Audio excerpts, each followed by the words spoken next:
खबरों का पंचनामा, हकीकत की पड़ताल राजन पंडित के साथ। आज के युग में निस्वार्थ शब्द ही नाजायज है। आप पूरी जिंदगी जिनकी खुशियों के लिए लगा देने को तैयार रहते हैं या लगा देते हैं, जीवन में एक फैसला, जीवन में केवल एक फैसला उनके खिलाफ करके देखिए, वही लोग आपके लिए जहर बन जाएंगे, वही लोग आपके खिलाफ खड़े हो जाएंगे, आपका जीवन नर्क बना देंगे। बहुत से लोग सोच रहे होंगे ऐसा नहीं है। अगर आप ऐसा सोच रहे हैं ऐसा नहीं है तो वो इसलिए क्योंकि आपके जीवन में शायद ऐसा कुछ घटा नहीं है। मैं इसका बेहतरीन उदाहरण आज के दौर से दे सकता हूं और वो है माननीय नरेंद्र मोदी जी। तुलसीदास ने यूं ही नहीं लिखा था कि सुर नर मुनि सबके यह रीति स्वार्थ लाग करे सब प्रीति। इसमें मैं भी शामिल हूं। यह बात आज के परिवेश में परम सत्य साबित होती है। इस देश के यशस्वी प्रधानमंत्री माननीय नरेंद्र मोदी जी, जिन्होंने अपना पूरा जीवन सिर्फ देश सेवा, राष्ट्र सेवा और हिंदुत्व के लिए लगा दिया।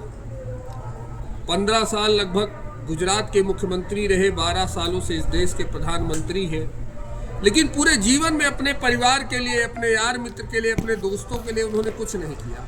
यहाँ तक कि अपने लिए भी उन्होंने कुछ नहीं किया है। कोई ऐसा सबूत, कोई ऐसा प्रत्यक्ष प्रमाण नहीं दिया जा सकता है कि कोई कह दे कि नरेंद्र मोदी ने अपने स्वार्थ हित के लिए कोई काम किया है। लेकिन मात्र एक फैसला, यूजीसी कानून, एक फैसला यूजीसी कानून, वो शायद मोदी का फैसला था या नहीं था, आया और वही समाज जो कल तक उनको हिंदुत्व का प्रखर नेता मानता था, अपने सराखों पर बैठाता था, वही हिंदू जो ये कहता थकता नहीं था कि नरेंद्र मोदी ना आते तो जाने देश में हिंदुओं का क्या होता, उन्हीं लोगों ने उन्हें गरियाना शुरू कर दिया। उन्हीं लोगों ने उन पर तरह तरह के आक्षेप लगाने शुरू कर दिए। यहां एक बात और साफ कर देना चाहूंगा, मेरा कहने का मतलब यह बिल्कुल नहीं है कि विरोध गलत था। यूजीसी पर सवर्णों का विरोध गलत बिल्कुल भी नहीं था, लेकिन जिस तरह से नरेंद्र मोदी जी को टारगेट किया गया, उन्हें अब शब्द कहे गए, उनके बारे में तरह तरह की अफवाहें फैलाई जा रही, बिल्कुल सही नहीं था।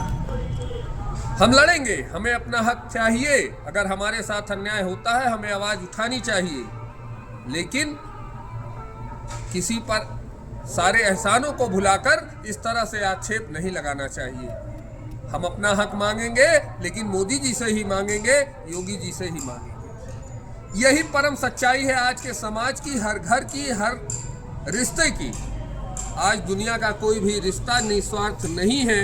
इसीलिए मैंने कहा कि आज के युग में निस्वार्थ शब्द ही नाजायज है। आखिर मोदी ने इस देश के लिए, इस देश के हिंदुओं के लिए क्या नहीं किया? पूरा जीवन जिस व्यक्ति ने खपा दिया, जब वो प्रधानमंत्री नहीं भी थे, जब उनके आंखों में शायद ये सपने भी ना रहे हों कि वो कभी इस देश के प्रधानमंत्री या गुजरात के मुख्यमंत्री बनेंगे, तब भी वह हिंदुत्व की लड़ाई लड़ते थे, अपना पूरा समय इस देश की सेवा, राष्ट्र सेवा के लिए देते थे। आज लोग नया नारा निकाल बैठे हैं। वही सवर्ण समाज के बुद्धिजीवी लोगों की मैं बात कर रहा हूँ। ये उन लोगों की बातें नहीं है जो बुद्धिहीन है। सवर्ण समाज बुद्धिजीवी वर्ग से आता है, मैं उनकी ही बात कर रहा हूँ। उन्होंने एक नया नारा निकाल दिया, मोदी तेरी खैर नहीं और योगी तुझसे बैर नहीं। वाह! आज तक सुना था कि देश के राजनेता ही समाज को जातियों में, क्षेत्रों में बांटने का काम करते थे, लेकिन आज सवर्ण समाज एक ही पार्टी के दो मुखिया को आपस में बांटने का प्रयास कर रहा है। क्या मूर्खता भरी बातें हैं। तुम्हारे बांटने से मोदी और योगी आपस में बट गए। एक ही सिक्के के दोनों पहलू हैं, क्या अलग हो जाएंगे? लाठी मारने से पानी नहीं फाटत है। ये कहावत बहुत पुरानी है। हमें इस चीज को समझना होगा, जानना होगा कि इस देश के लिए नरेंद्र मोदी और भारतीय जनता पार्टी की सरकार कितनी जरूरी है। गिद्धों का क्या है, वो तो आग गड़ाए बैठे ही हैं। वो तो बहुत खुश है इस समय कि वाह, कोई तो दांव काम आया। वो इसी इंतजार में है कि कब हमें मौका मिलेगा और हम लाशों को नोच नोच कर खाएंगे। आखिर वर्तमान समय में विपक्ष में बैठी जितनी भी पार्टियां हैं, उनमें से किसको नहीं आजमाया है आपने, और किसने क्या किया है?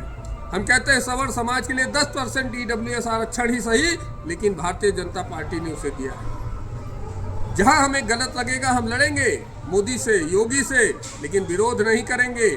हम इस देश का विकास चाहते हैं तो मोदी और योगी की सरकार को लगातार बनाए रखना हमारी जिम्मेदारी है।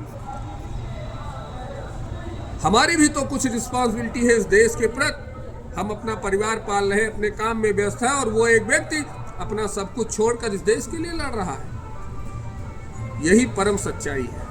आपके परिवार में भी जब कभी ऐसा होगा, जिस परिवार के लिए आप पूरी जिंदगी उसकी खुशियों के लिए लगा देने को तैयार होंगे, जब कभी आप उसके खिलाफ एक कोई फैसला ले लेंगे, आपका परिवार आपके खिलाफ खड़ा हो जाएगा। वह कतई यही नहीं सोचेगा कि आपने यह फैसला किसी परिस्थितियों में लिया होगा, किन्हीं मजबूरियों में लिया होगा। उसको इससे कोई मतलब नहीं है। ठीक वैसा ही आज का सबर समाज भी कर रहा है।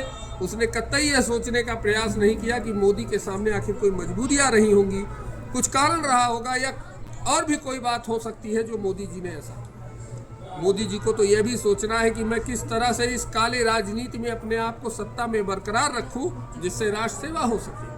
क्योंकि देश का विकास करना है तो सत्ता में रहना सबसे पहले बहुत जरूरी बात है। उसके लिए वह लड़ाई लड़ रहे हैं। उसके लिए भी उन्हें सोचना है। उन्हें यह भी सोचना है कि विश्व की तमाम देशों से जो आज तमाम तनातनी चल रही है, उसका हल, उसका निस्तारण कैसे होगा। लेकिन हमें आपको क्या है, हमने सिर्फ अपना स्वार्थ देखा है। दुनिया यही कर रही है। इसीलिए कहा मैंने कि निस्वार्थ शब्द आज के समय में नाजायज है। आप इस पर क्या कहते हैं कमेंट करके जरूर बताइएगा। वीडियो को लाइक और शेयर करिएगा। धन्यवाद। जय श्री राम। वंदे